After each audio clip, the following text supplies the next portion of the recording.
Nobody at Goodwin's Auto Repair expected the janitor to change anything, let alone the course of the entire town's future. But that's exactly what happened, and it all started with a ticking engine and a careless bet. You see, Hank Wilson wasn't the kind of man you noticed. In fact, if you asked half the staff how long he'd been there, most couldn't even answer. He was just there, always, a fixture in faded coveralls, moving with quiet purpose, pushing a mop across the concrete floors of the garage with the same steady rhythm every single morning. Rain, shine, snow, or storm. Hank was there before the first mechanic arrived, unlocking the back gate, sweeping the entryway, scrubbing oil stains that nobody else even saw. 7 years of unbroken routine. 7 years of silence, precision, and invisibility. Forestdale, Arkansas wasn't the kind of place where secrets usually lasted, but somehow Hank had managed to keep his. To the townsfolk, he was just the old man at Goodwin's, the one who didn't say much, always nodded politely, and had a thermos of black coffee he nursed throughout the day. Nobody questioned how someone so efficient at cleaning was never out of breath, never made noise, and never forgot a single detail. Nobody wondered why he knew exactly where every tool belonged, or why the supply closet never once ran out of anything under his watch. To them, Hank was just part of the scenery, like the rusting soda machine near the office, or the wooden pegboard lined with gleaming socket wrenches. Familiar, dependable, and absolutely unremarkable. That all changed the day a Bentley Continental GT purred into the parking lot. Not because of the car itself, though its polished silver finish and luxury license plate turned heads, but because of what it represented. A mystery. A puzzle no one else had solved. The kind of problem that made seasoned mechanics nervous. It was rare for a car like that to come through Forestdale at all. Rarer still for it to be the subject of 3 failed repair attempts in bigger cities. The ticking from the engine wasn't loud, but it was there. A subtle, irregular rhythm that shouldn't exist in a machine that refined. And as soon as it parked, the challenge was on. Victor Russell, the shop's lead mechanic, was the kind of man who took pride in being the smartest guy in the room. His wall of framed certifications said so. His swagger said so. His constant need to correct other people said so. So when Martha Goodwin, the owner, mentioned that the Bentley's issue had stumped mechanics in Little Rock, Victor's ego flared brighter than the shop lights. "Let me guess," he smirked, waving his coffee cup. "They poked around the basics and gave up when the computer said nothing was wrong." His voice carried across the garage. "It's probably something subtle. I'll have it figured out before lunch." Hank, as always, said nothing. He was wiping down the counters with practiced ease, listening without reacting, just like he always did. But as the day wore on and Victor's frustration mounted as he called specialists and reread manuals and ran diagnostics that all came back clean, the tone in the garage shifted. First confusion, then irritation, finally embarrassment. That ticking sound refused to go away, no matter what he tried. By mid-afternoon, Victor was sweating beneath the hood, barking orders, brushing off suggestions, and doing everything he could to maintain control of a situation that was clearly slipping away.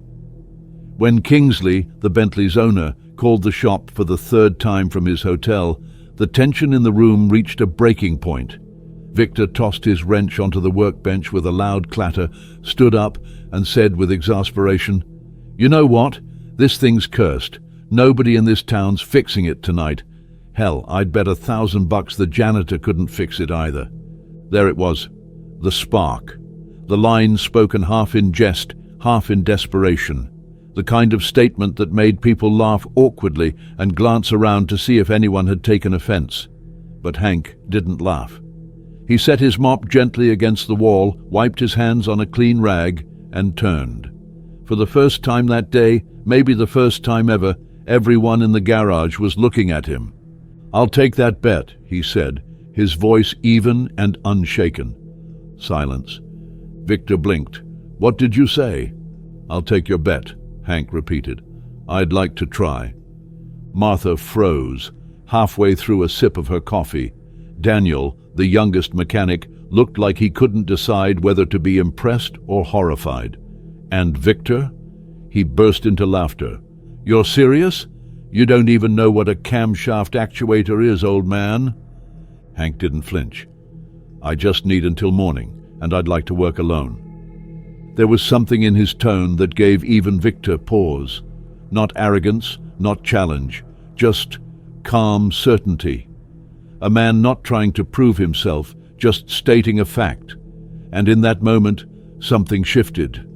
The quiet janitor, the invisible man of Goodwin's Auto Repair, had stepped into the center of attention without raising his voice.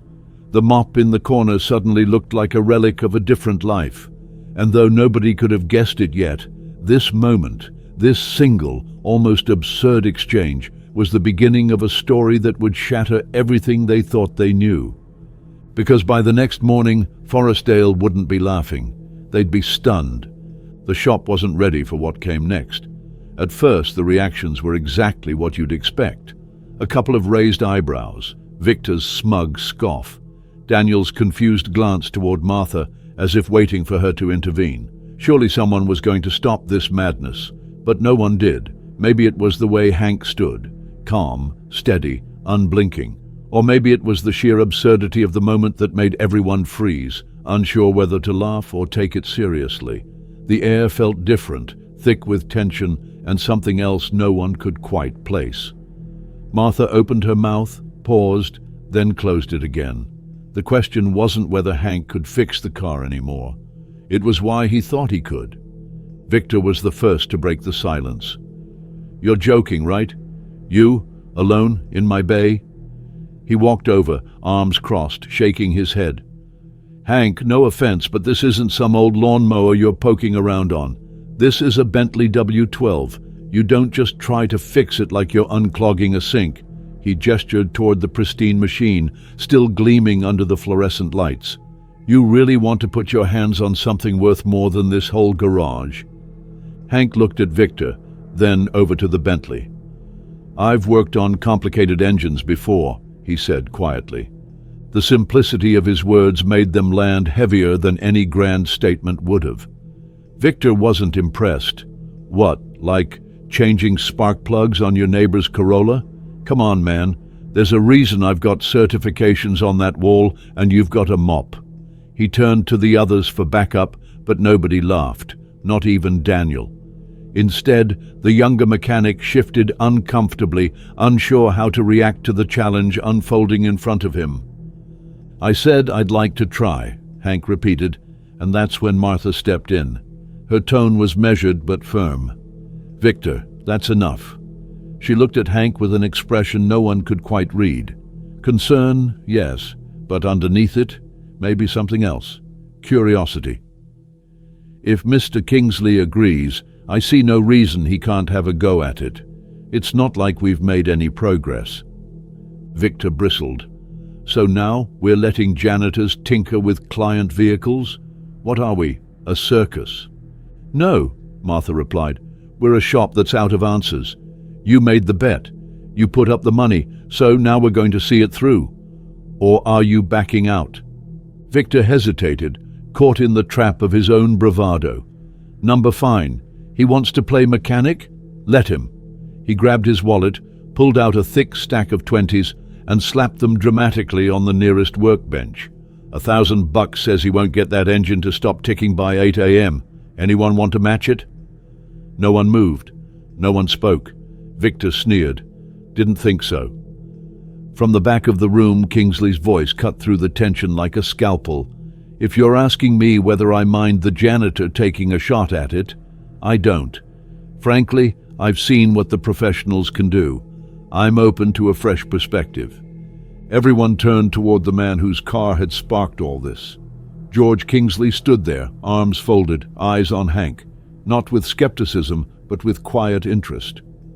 "We leave the car here overnight," he continued, "and if this gentleman thinks he can find something your diagnostics missed, I'd like to see it. Can't hurt, can it?" Victor turned away in disgust.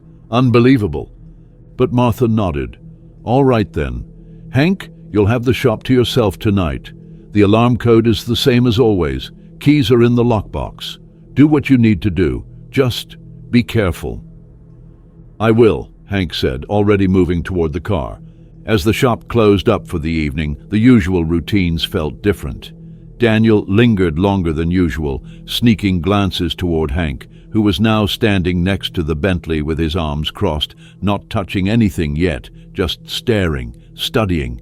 Victor slammed drawers shut with more force than necessary, muttering under his breath about the circus this place had become. Martha locked the front door, then stood for a moment by the window, watching Hank through the glass as he slowly circled the car like a surgeon studying a patient. There was something about his body language, reserved but focused, that made her hesitate before leaving. She opened the door a crack. "You sure about this?" Hank didn't look away from the car. "I just want to see if I can help." She considered that, then gave a slight nod. "All right, you've got the night. Just don't feel like you have to prove anything." She paused. "Especially not to him." "I'm not doing this for him," Hank said simply, and with that, the door clicked shut behind her, leaving Hank alone in the shop for the first time. The buzz of the town had dimmed outside, streetlights flickered on. The building settled into silence. What no one knew, not Martha, not Victor, not even Kingsley, was that the man standing next to that luxury engine had once designed systems more advanced than anything they'd ever seen. That his notebooks, quietly filled over years of solitude, held answers to questions none of them even knew to ask. The janitor wasn't here to guess. He wasn't here to get lucky. He had accepted the bet because he already knew the rhythm of engines, the language they spoke when something was wrong. He knew that tick wasn't just noise. It was a whisper from the machine, asking to be understood. And Hank Wilson had never stopped listening. That night, as the last car passed down Main Street and the town slipped into sleep, something extraordinary was beginning in the quietest corner of the garage. A man no one ever saw had finally stepped into the light, and by morning, everything would be different. The moment the last car pulled away from the lot and the final lights flicked off behind Martha's departing truck, Hank Wilson found himself utterly, profoundly alone inside Goodwin's Auto Repair. The usual hum of conversation, the rattling of tools, the hiss of the air compressor, gone. In their place, only silence, broken occasionally by the creak of the old rafters above or the faint ticking of the shop's wall clock, marking the seconds like a countdown. He stood for a moment at the center of the garage, hands in his pockets, just breathing in the stillness. This wasn't nervous hesitation. It was ceremony. Hank had waited a long time for something like this. Not the bet, not the challenge, the quiet, the permission, the time and space to be who he used to be. He walked slowly toward the Bentley, its silver body catching the light from the overhead fixtures. It was a beautiful machine, no question. A marvel of engineering and precision, built with the kind of attention to detail most cars never receive. But to Hank, it was more than luxury. It was a puzzle, a language, a story being told in mechanical terms, with a single line of dialogue gone wrong. That subtle ticking, the one no one else had been able to trace, wasn't just a sound to him. It was a cry for help. He rolled up his sleeves, revealing forearms weathered from years of manual labor, but still steady, still precise. From his back pocket, he pulled out a worn notebook bound in cracked black leather. It had been with him for decades, through jobs, through silence, through exile. Inside, it held sketches of designs never built, thoughts on engines long past their production runs, calculations made during lunch breaks while pretending not to listen to the mechanics around him. He flipped it open to a blank page and jotted down the make and model, Bentley Continental GT. Then he began. First came the inspection, not the kind where you poke around aimlessly hoping to get lucky. Hank moved with intent. He opened the hood and stood for a long time without touching anything, just letting his eyes travel over the engine bay. Every piece told him something. Dust patterns, bolt tightness, slight discolorations, each one a breadcrumb on a trail leading toward the problem. He didn't reach for a manual or plug in a scanner. His diagnostic tool was his mind, sharpened by years of practical experience and something deeper, a kind of mechanical intuition that couldn't be taught. He finally reached for a socket wrench and disconnected the battery, then began removing components one by one. Each part he took out was placed carefully on a clean cloth laid out on a metal work table nearby, aligned in precise order for reinstallation later. Nothing was rushed. There was no wasted movement. The process was methodical, quiet, and strangely elegant. By 10 p.m., the front end of the engine was exposed. By midnight, Hank had dismantled the upper assembly, with the valve covers off and camshafts accessible. All the while, his eyes scanned for clues. He paused once for coffee, walking slowly to the break room where the pot from earlier that day still sat warm on the burner. Black, bitter, and perfect. He took his cup back into the garage, sipping slowly, eyes never leaving the engine. The tick, he suspected, wasn't from something obvious. If it were, Victor would have found it. No, this was deeper, subtler, something that passed diagnostics because it danced just beyond the edge of electronic detection, and that narrowed it down. He returned to the car and pulled out a pen light. Holding it low, he traced it along the timing chain assembly, then over the camshaft sensors. Then, while inspecting the actuator system near cylinder 5, he stopped. The pen light reflected off something odd, a minuscule hairline fracture, barely visible even under direct illumination.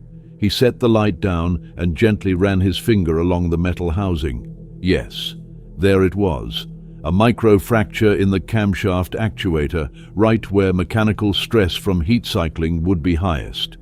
It wasn't enough to throw an error code or trigger the onboard diagnostics, but it was enough to throw off timing, just slightly, after prolonged running. Enough to cause the ticking sound, enough to disrupt power delivery without leaving a trace. "There you are," Hank whispered, his voice more breath than sound. Most mechanics wouldn't have even thought to check that part, at least not without already replacing half the engine. But Hank hadn't just found the problem. He understood why it happened, and more importantly, he knew how to fix it without ordering anything new. He walked to the back of the shop where the spare materials were kept, steel blanks, rubber gaskets, precision files, and got to work fabricating a replacement part.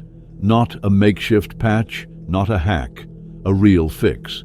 Using tools most of the crew never bothered with, Hank machined a replacement component with such meticulous care that it looked like it had come straight from the factory. By 4 a.m., he had begun reassembling the engine. Every part returned to its place exactly as it had been removed, torqued to spec, cleaned and checked. And as he tightened the final bolt and reconnected the battery, the world outside began to lighten, a faint purple hue creeping into the sky beyond the windows. He wiped his hands on a rag, checked his notes, and closed the Bentley's hood. There was only one thing left to do. He slid into the driver's seat and turned the key. The engine roared to life, low and smooth. No hesitation, no shake. He let it idle for 10 minutes, then 20, watching gauges, listening. The tick was gone.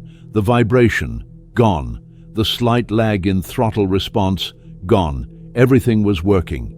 He stood there for a moment longer, listening not just for confirmation, but for the satisfaction that came when a problem surrendered to understanding. By 6 a.m., the shop was spotless again. Tools cleaned and returned, the floor mopped, the cloths laundered and folded.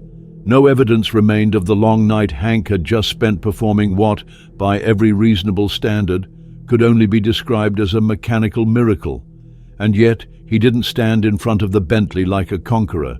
He didn't boast or even smile. He simply poured himself one more cup of coffee and leaned against the wall near the utility closet, sipping quietly, waiting. Because in less than an hour, they would return.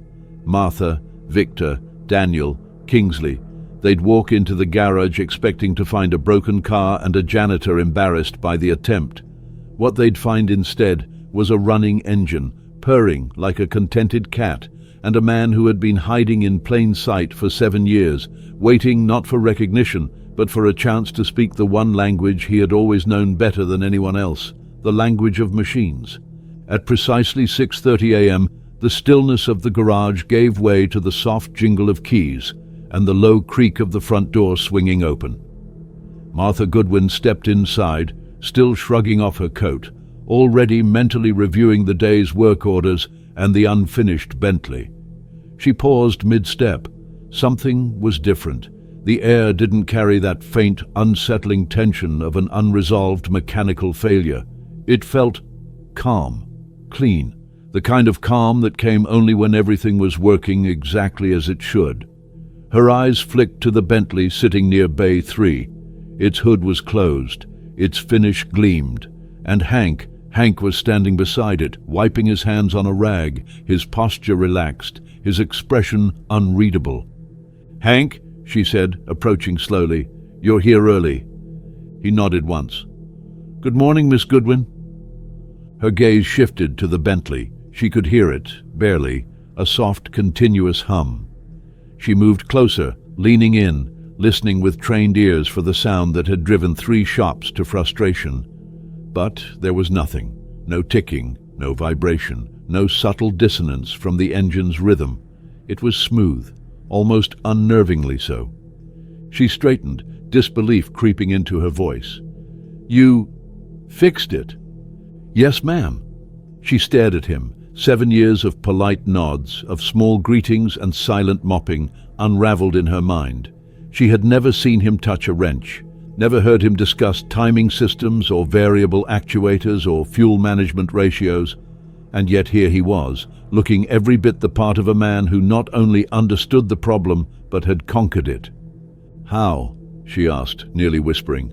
"What was wrong?" Hank walked over to the workbench and picked up a small metal component, placing it gently in her hand. "Microfracture in the camshaft actuator," he said, as if that explained everything.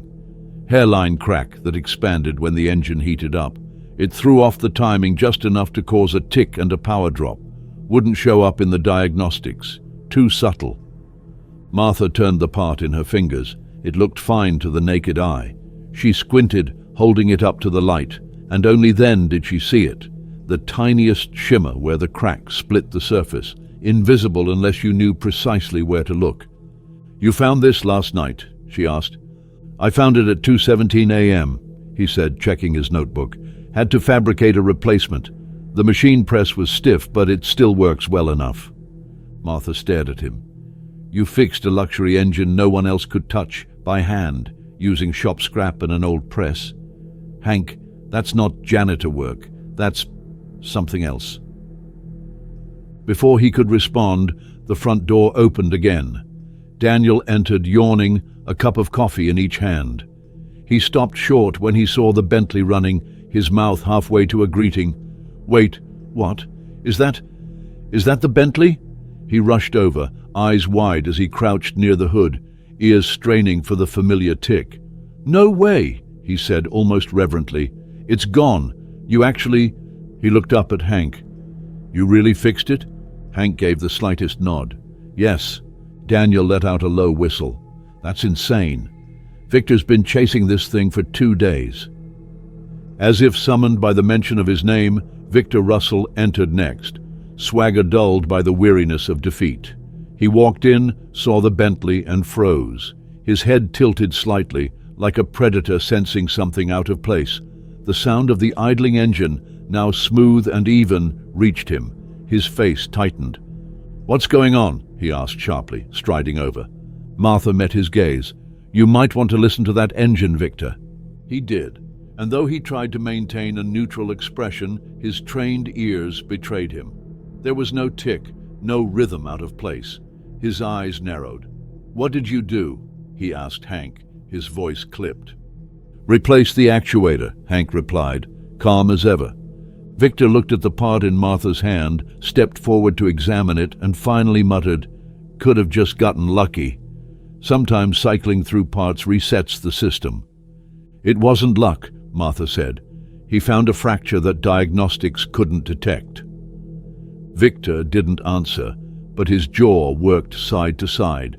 He looked around, saw the other mechanics starting to arrive, saw Daniel still crouched in awe near the Bentley. and realized the shop was no longer looking at him the way it used to.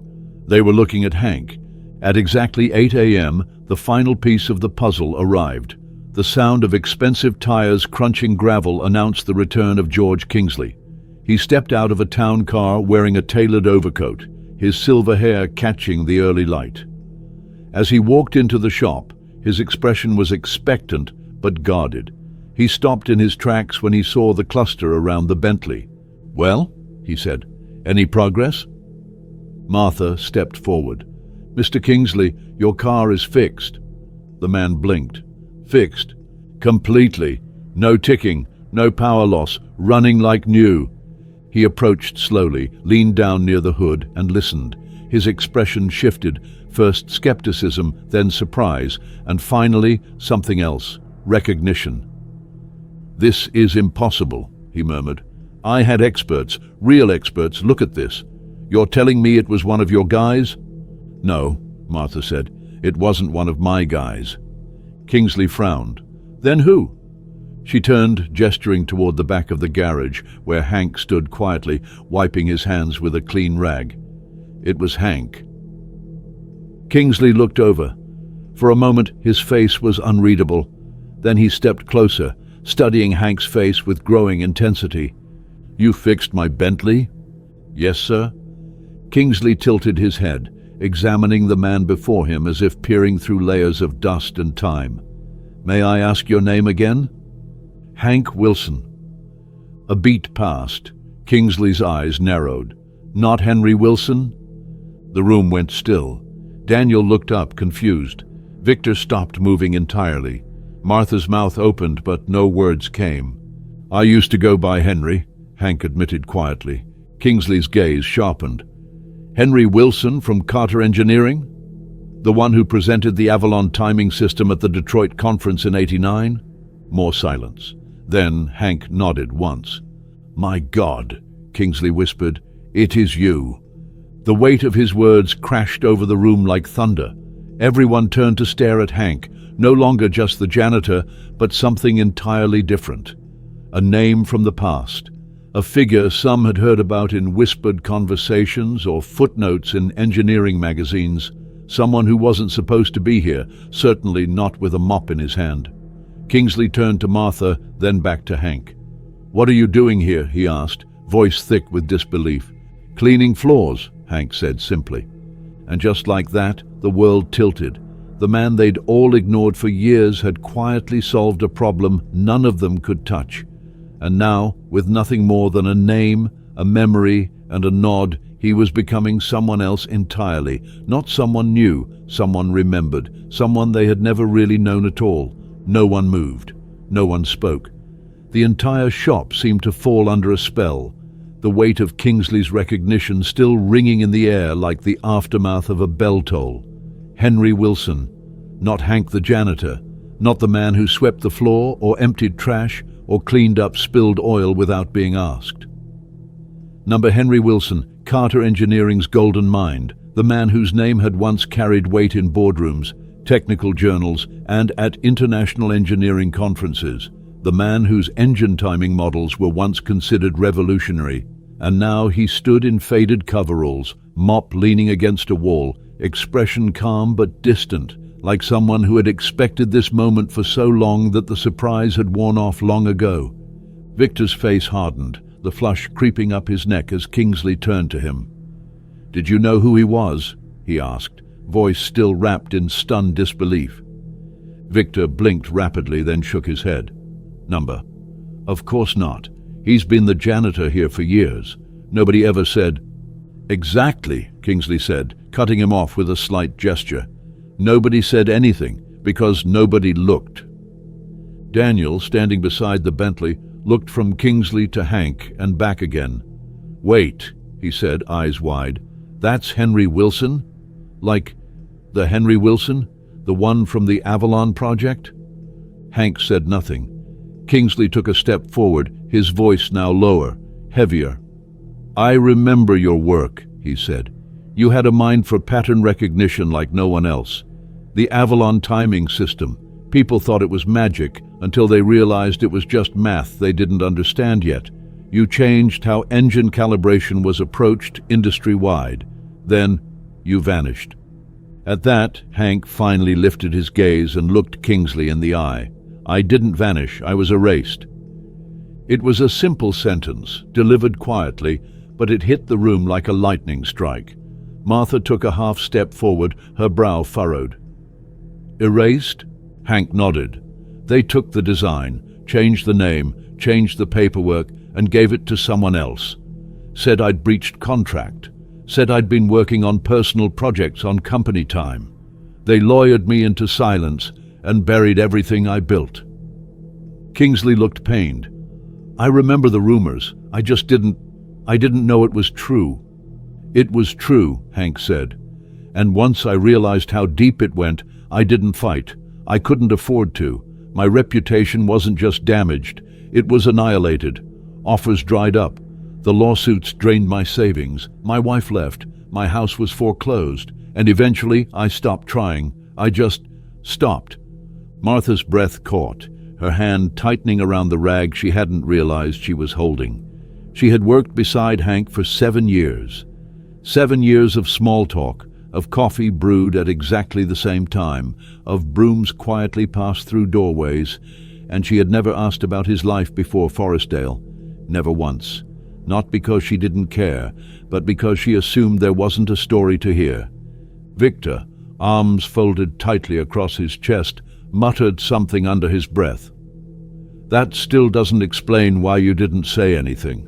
Why you've been here all this time, scrubbing floors instead of working on engines. Why hide who you are? Hank turned slowly to him, his face unreadable. Because I wasn't him anymore. Wasn't who? Victor asked.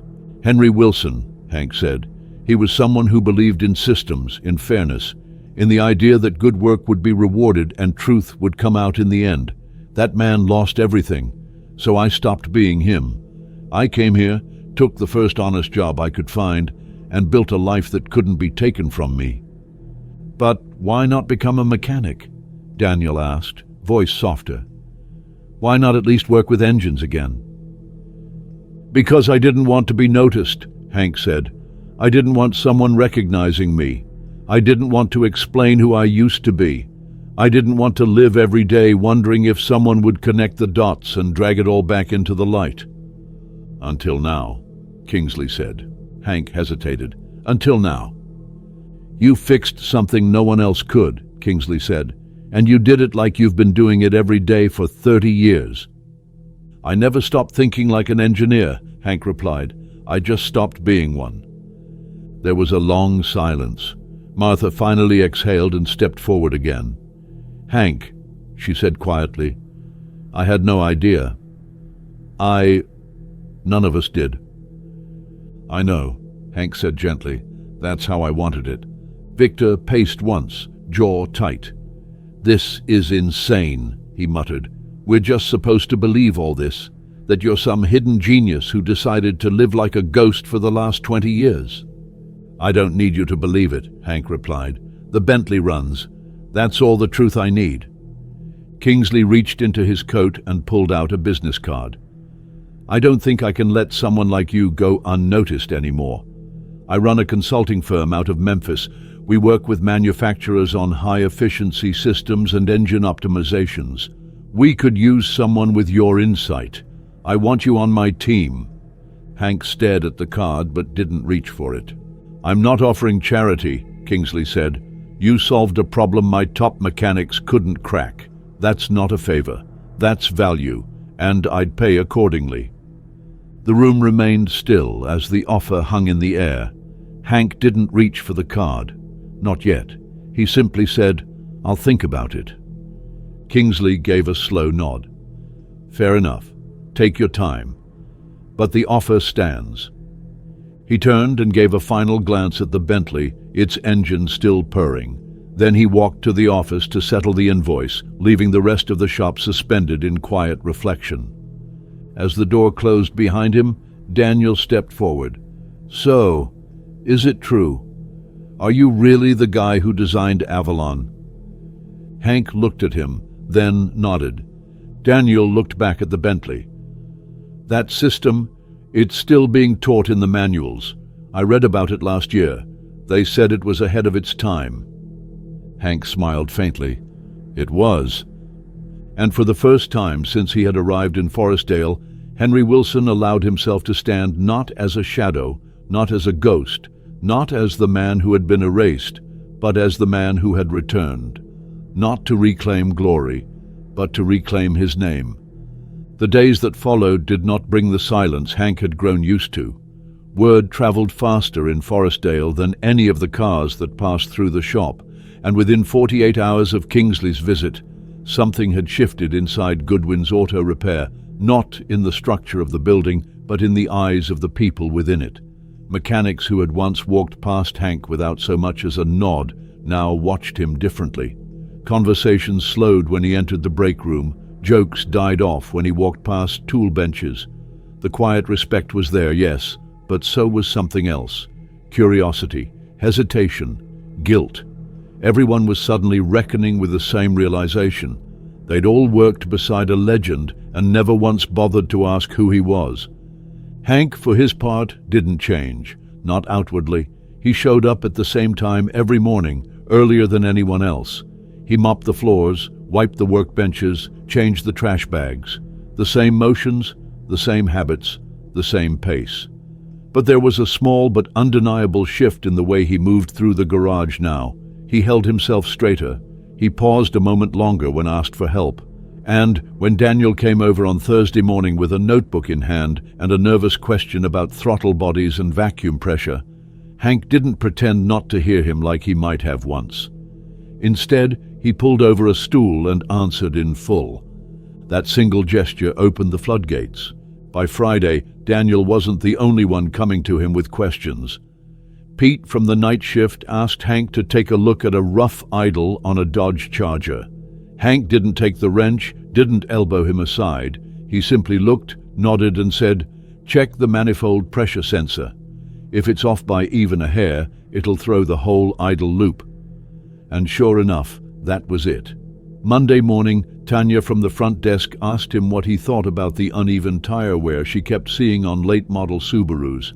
Hank explained how an overlooked torque spec in the rear suspension was probably the culprit. She blinked, thanked him, and walked away, whispering something to herself about a janitor knowing more than 3 ASE-certified techs. Victor stayed quiet, mostly.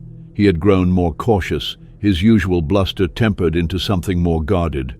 He hadn't spoken to Hank since the morning of Kingsley's visit, but he was watching closely.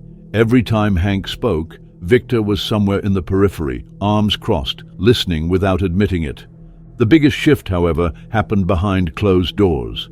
Martha sat in her office one afternoon, the door half open, as Hank knocked gently on the frame.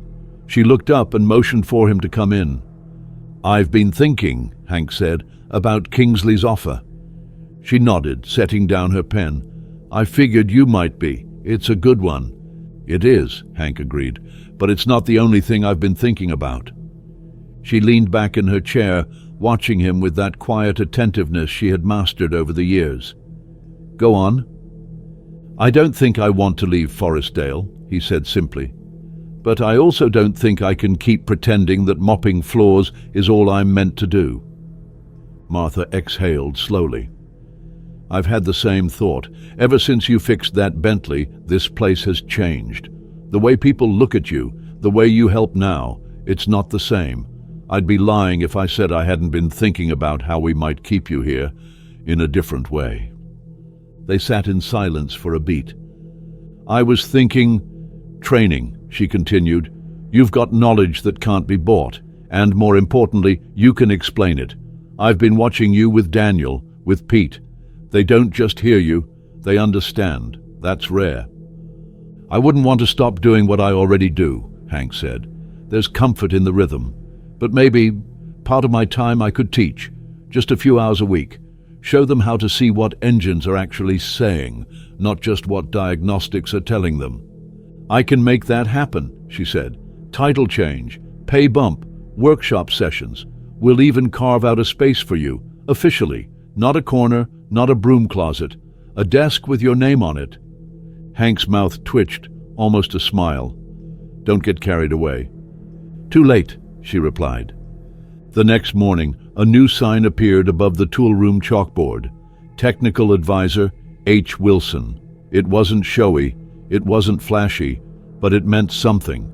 It meant the man who had quietly kept the garage running smoother than anyone knew was finally being given the space and the voice he'd earned long ago. That afternoon, as he sketched a simplified diagram of fuel injector timing on the whiteboard for Daniel and a few others, Martha stepped into the workshop and leaned quietly against the wall. She didn't interrupt. She didn't need to. Hank was explaining how pressure waves worked within intake manifolds, breaking it down with the kind of clarity that made the complex seem obvious.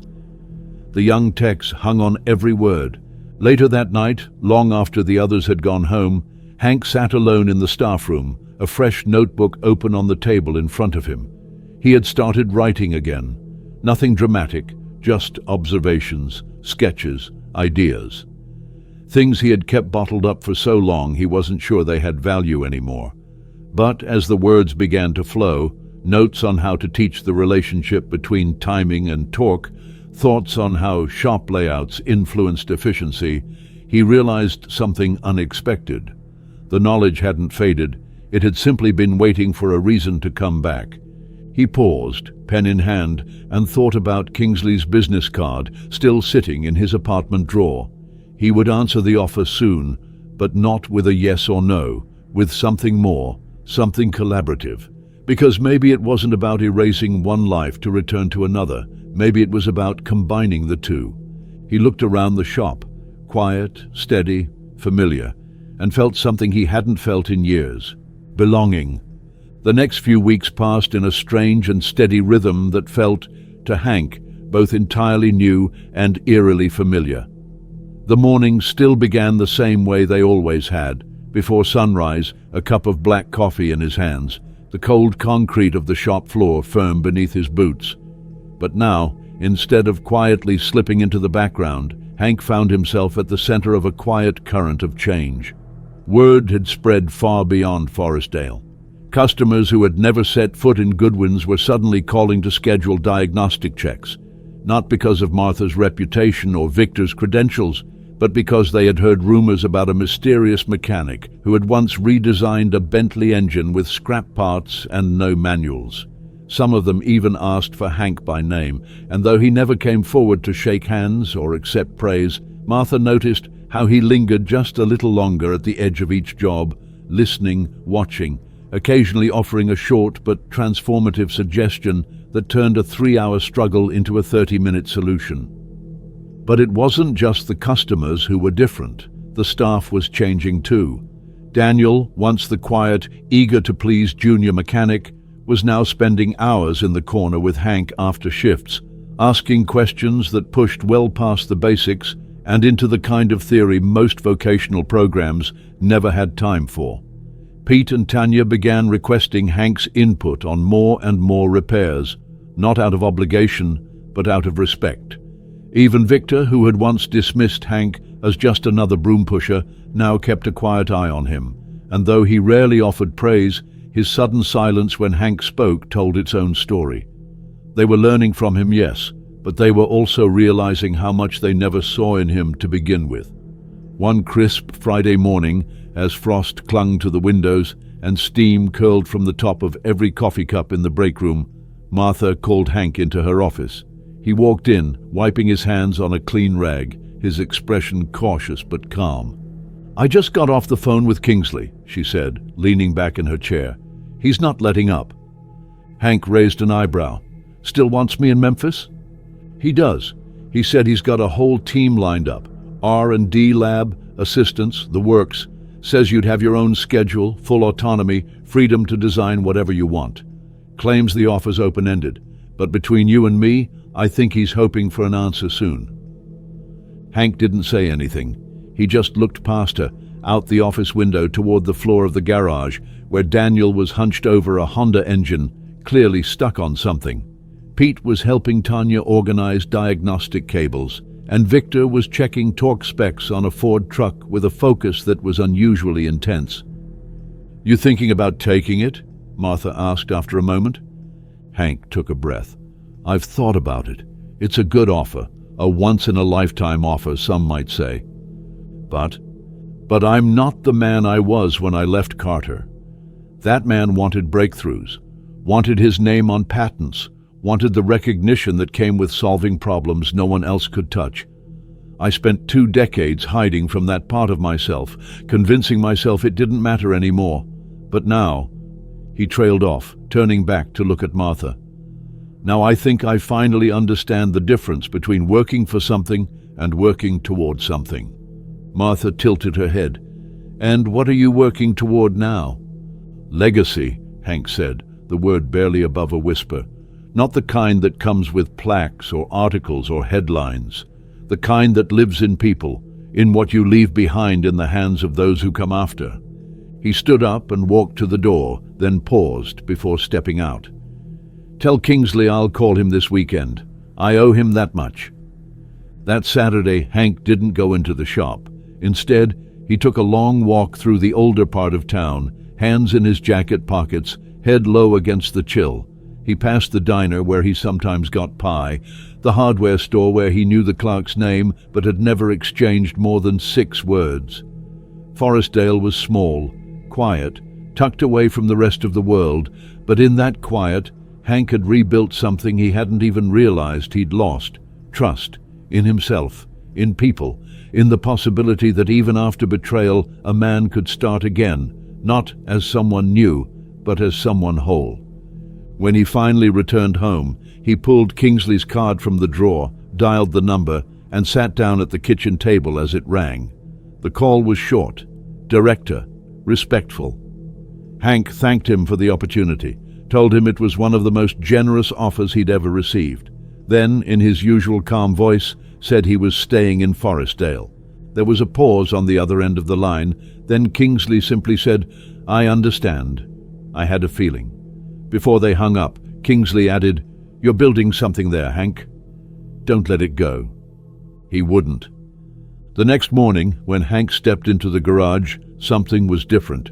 On the wall just beside the whiteboard where he had begun giving informal lessons, someone, probably Martha, had mounted a simple wooden plaque. No gold leaf, no corporate logo, just one line burned into the wood in block letters. Knowledge only matters if it's shared. Hank read it once, then again.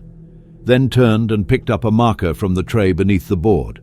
As the first mechanics trickled in for the day, he began outlining a new session, this one on the interplay between thermal efficiency and real-world fuel consumption. Daniel arrived early, as usual, coffee in hand, notebook ready. Others followed. Even Victor joined, arms crossed but eyes focused. And as Hank explained the details with clarity and ease, making the complex feel not just manageable but beautiful, no one saw a janitor anymore. They saw what had always been there, hidden in plain sight. A teacher, a builder, a man who had once lost everything, but had found something far more valuable in return. The rhythm of life at Goodwin's Auto Repair didn't slow down, it evolved. Within a matter of weeks, Hank's transformation from invisible janitor to respected technical advisor had become less of a shock and more of a daily reality, like a song that had always been playing softly in the background, but was now turned up just enough for everyone to hear the melody. He never sought attention, never raised his voice, never demanded anything. Yet his presence had become central to how the shop operated. The younger mechanics now came in early, not just to prep for their shifts, but to catch the morning lessons Hank gave by the whiteboard. Lessons that were never formal, never mandatory, and yet somehow always full. On Tuesdays and Thursdays, he sketched systems, cooling, timing, ignition, with the kind of clarity and simplicity that made them feel like stories rather than mechanical puzzles. He never talked down to anyone, never ridiculed a bad question, and always managed to explain a complex principle with a quiet metaphor that somehow made it stick. A faulty valve wasn't just a part to replace, it was like a tired runner in a relay, handing the baton too late and slowing down the whole team. A timing misfire wasn't a glitch, it was an argument between cylinders, each one trying to shout louder than the next. Slowly but surely, he was changing the way the crew thought about engines, not as collections of metal and rubber, but as living systems built on communication, cause, and consequence. It wasn't long before Martha noticed the shop's bottom line reflecting this shift. Repairs were being completed faster and with greater precision. Customer complaints had dropped to near zero. Callbacks and redos, once a monthly headache, had become rare. Word had gotten out beyond Forestdale. A few out-of-town car owners started making regular pilgrimages to Goodwin's, not just because of the shop's reputation, but because they had heard whispers of the man teaching mechanics how to think like engineers. And when customers lingered in the waiting room a little longer than usual, watching through the glass as Hank guided a young tech through a diagnostic, they weren't just seeing service, they were witnessing craft. But with attention came questions, not all of them welcome. One cloudy Thursday afternoon, just as Hank was finishing a lesson on intake manifold dynamics, the shop door opened and in stepped a man in his late 60s, wearing a dark wool coat, polished shoes, and a face Hank hadn't seen in over 20 years. The others didn't notice the man at first, too busy with their routines, but Hank froze. The piece of chalk in his hand hovered above the board for a second too long, and when he turned, his entire posture shifted, like a fault line slipping beneath the surface of a calm landscape. The man stepped forward. Henry. The name felt foreign in the space where no one used it anymore. Hank gave a slow nod. Leroy. Daniel looked up from his notes, surprised. You know him? We worked together, Leroy said, his voice calm but heavy. Back at Carter, back before everything changed. Martha, having stepped out of her office at the sound of the unfamiliar voice, walked toward them with measured steps. Can we help you, sir? Leroy looked to Hank, waiting for permission. Hank gave a slight nod. He's fine, Hank said. He's an old colleague. The word felt strange on his tongue. Colleague, not customer, not acquaintance. Colleague, a ghost from a different time. Leroy glanced around the garage. Heard about you from a radio show out of Memphis. Some guy talking about a janitor who fixed a Bentley no one else could. Said his name was Hank. I knew there was only one man I ever worked with who could pull that off. Hank didn't smile, didn't react, just nodded again. You came a long way. Some stories are worth the miles, Leroy said, and I'm not alone. He gestured toward the door, and another figure stepped inside. A woman this time, sharp-eyed, silver-haired, and professional, with a leather folio in one hand and an unmistakable air of formality about her. This is Patricia Reynolds, Leroy said, Executive Secretary to Carter's R&D Division, retired now, but not done setting records straight. Patricia stepped forward, offered her hand to Hank. It's good to see you again, Henry. Hank took the hand cautiously, then released it. You were there when... I was there, she interrupted gently, and I've carried the weight of it for a long time. The others in the garage had gone still now, watching with barely concealed interest. Something was happening, something bigger than a lesson on airflow or a particularly stubborn alternator. Patricia continued. Carter Engineering is being acquired. During the audit, questions came up about patents, documents, inconsistencies in attribution. I still had the copies I wasn't supposed to keep, the ones that had your signature, your notes, your diagrams. Hank's hands dropped to his sides. They want to correct the record, Patricia said. Formally, publicly, they're acknowledging your authorship, and they're ready to compensate you. The room buzzed with the silence of disbelief. Martha blinked, then stepped forward. Compensate him? For the systems, Patricia replied. The patents, everything that was stolen. It won't erase what was done, but it's something. Hank didn't speak. For a moment, he seemed to retreat inward, his thoughts flickering through time and distance, through all the years he spent trying not to be this man in this moment. Leroy placed a hand on his shoulder. I should have spoken up sooner. I didn't. I'm sorry, but I'm here now. Finally, Hank looked up. Not angry, not triumphant, just steady. "Thank you," he said, "but I didn't stay in hiding because no one spoke up. I stayed because I didn't believe it mattered anymore." Patricia shook her head. "It always mattered. You mattered, and we failed you." He nodded slowly, then looked over to Martha. "May we use your office?" She gestured toward the door. "Take as long as you need." Inside, as the door closed, the workshop erupted into whispers. No one worked for a few minutes. No one could. They all stood in the echo of the past colliding with the present, wondering how many more layers of Hank's story remained hidden. Outside the glass window, Daniel stared toward the office with a look of realization dawning on his face. This man, the one who taught him compression ratios and helped him understand torque curves, was not just someone who used to matter. He was someone who still did, and as the quiet settled back over the shop, the crew returned to their tools not out of obligation, but out of reverence. Because in their midst stood a man who had lost everything and never demanded it back, yet was finally being given the recognition he had never asked for. The following morning dawned with a strange blend of calm and electricity. A low fog settled over Forestdale, the kind that curled around rooftops and made everything feel quieter than usual, as if the town itself was holding its breath. But inside Goodwin's Auto Repair, the atmosphere was anything but still. The hum of anticipation rippled through the garage long before the overhead lights flickered on. Word of the previous day's revelations had spread like wildfire, not just among the staff, but through customers, former clients, and even a few local reporters who had caught wind of the story through online forums and community gossip. What had once been a quiet, out-of-the-way repair shop was suddenly the focus of intense interest, and at the center of it all stood Hank Wilson, formerly Henry Wilson, who had spent the past 2 decades trying not to be noticed. Hank arrived, as always, before anyone else. He unlocked the shop door at 5:45 a.m., walked to the utility sink, and washed the dust from his hands even though they were already clean.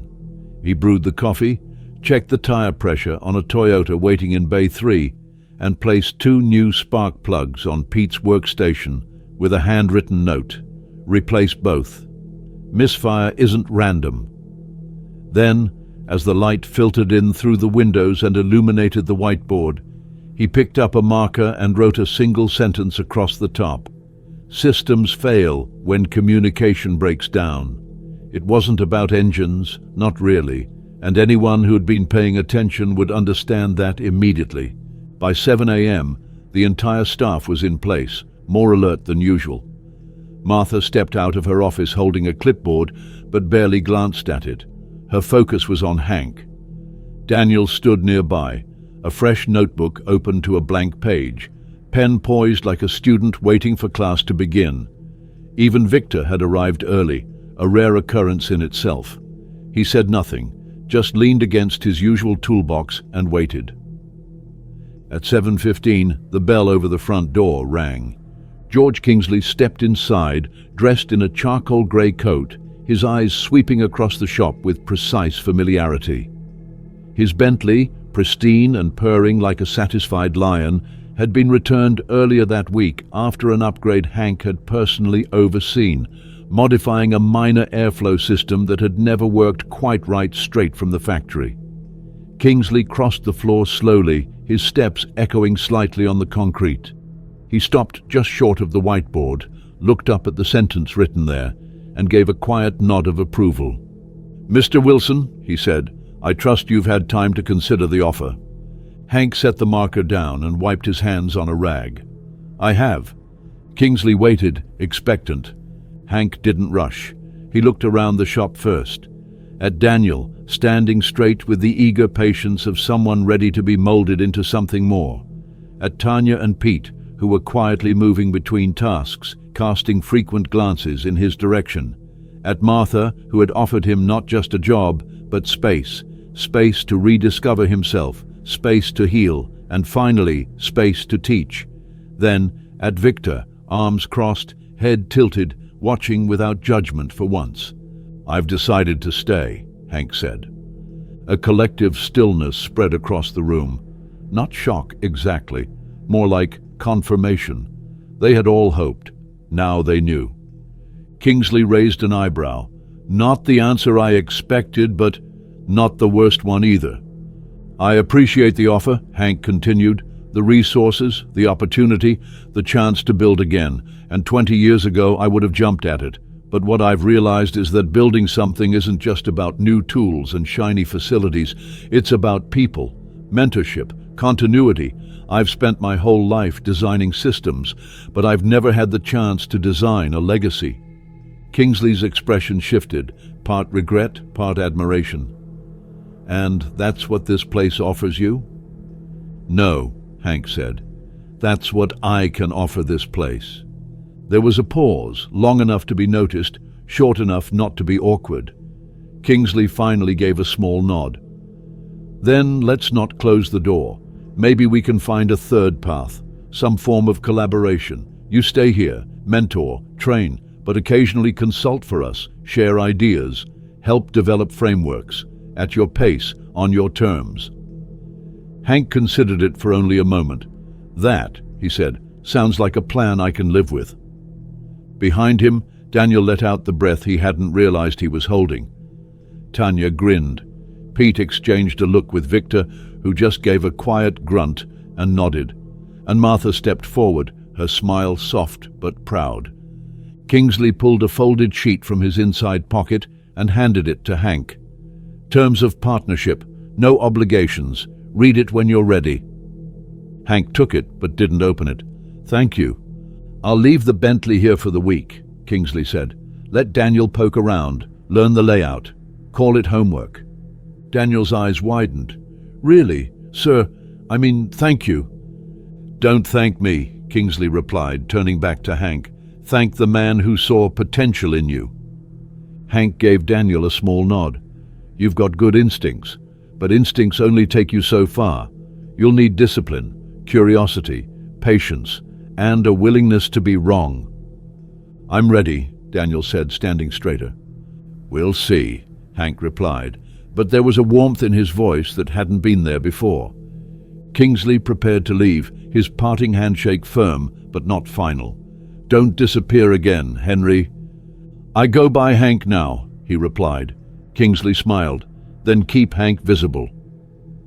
After he left, the shop slowly returned to motion. But nothing was quite the same. Hank's decision echoed in the corners.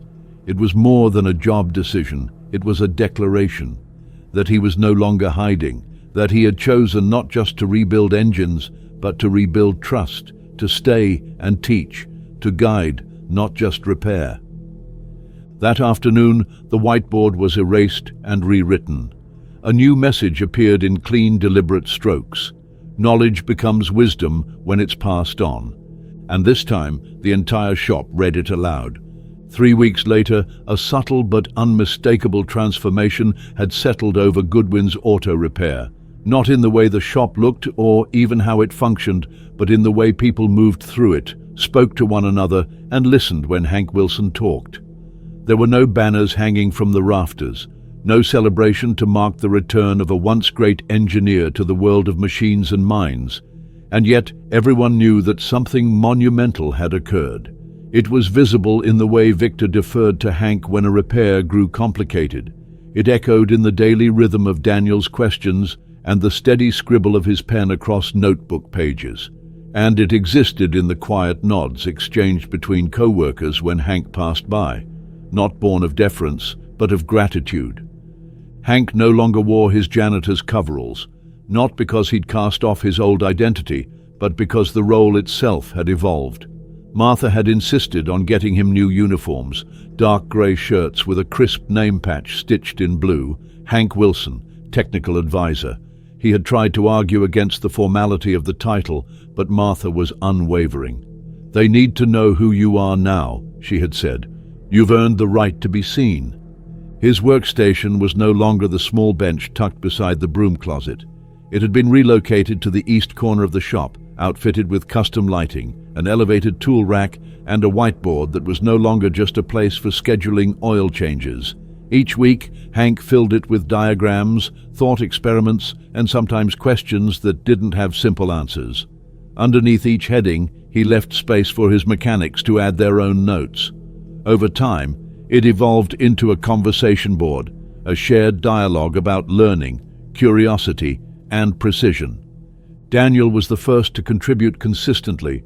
What began as simple clarifying questions gradually transformed into thoughtful additions, alternate solutions, efficiency tips, even sketches of subsystem interactions.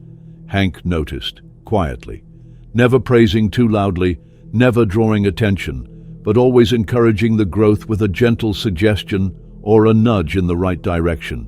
It was the same way he taught engines to run smoothly, not by forcing them, but by listening to where they were struggling and guiding the corrections where needed. One morning, as Hank arrived early to prepare for a lesson on thermal expansion and gasket integrity, he found a note taped to his whiteboard. It was written in neat, careful handwriting. "When you fixed that Bentley, I thought you were just lucky, but watching you teach, watching how everyone's gotten better just by listening, I realized you fixed more than the car. You fixed us. Thank you, Pete." Hank stared at the note for a long time. He didn't take it down. He didn't fold it into a pocket or hide it in a drawer. Instead, he carefully moved it to the top left corner of the board, pinned it there with a magnet, and began writing the day's topic beneath it. By mid-morning, a familiar vehicle rolled into the bay, the Bentley, back again. Not for repairs this time. Kingsley stepped out with a smile and a folder in hand. "You'll be pleased to know the board at Monarch Industries has officially certified the corrected patent listings," he said. "Henry Wilson is now, publicly and legally, the original author of the Avalon engine control system." Hank accepted the folder without ceremony, flipping briefly through the documents, signatures, notarizations, a formal letter of acknowledgement with a substantial settlement attached. "I told them to send the check directly to the foundation," he said, closing the folder. "Foundation?" Kingsley asked, caught off guard. "Forestdale Technical Outreach," Hank replied. "Martha and I filed the paperwork last week. It's going to offer scholarships to local students pursuing trades, mechanics, engineers, anyone who works with their hands. Thought it might be a better use of the money than buying myself a faster car." Kingsley's expression slowly shifted into something akin to reverence. "You know," he said, "most men would have taken that money and run." "I've already done enough running," Hank said. "It's time to plant something." Later that afternoon, during the Friday team lunch, now a weekly ritual initiated by Martha after Hank's first workshop session, the staff gathered around folding tables behind the garage. Pizza boxes were stacked high, the smell of grease and cheese mixing with motor oil and warm pavement. Hank stood quietly off to the side, nursing a coffee, when Daniel approached. "Got a minute?" Daniel asked. "Always," Hank replied. "I wanted to show you something." Daniel pulled a folder from under his arm and opened it to reveal blueprints, clean, organized, drawn by hand, with systems annotated in meticulous detail. "I've been working on a new intake model," Daniel explained, "based on what you taught about pressure differentials and wave timing. It's rough, but I think it could work." Hank took the pages, studied them, and nodded once. "It's good," he said. "Real good." Daniel's face lit up. "You're thinking like a systems designer," Hank continued, "not just a mechanic." Daniel hesitated. "Do you think I could, ever design something that gets used in real cars?" Hank smiled softly. "You already have. You just don't know it yet." That night, Hank walked home slower than usual, the evening breeze brushing against his jacket as he passed the high school. The windows were lit, classes still in session, students silhouetted against chalkboards and projectors. He paused at the fence, leaning slightly against the chain links, and watched. It reminded him of the university lectures he used to give long ago, before betrayal, before exile, before he became someone who cleaned the floors beneath other people's dreams. And yet, it wasn't regret he felt anymore. It wasn't even nostalgia. It was purpose, the understanding that what had once been taken from him had not been destroyed, only delayed. and that in sharing it, piece by piece, he was reclaiming it in a way no lawsuit or boardroom could ever accomplish.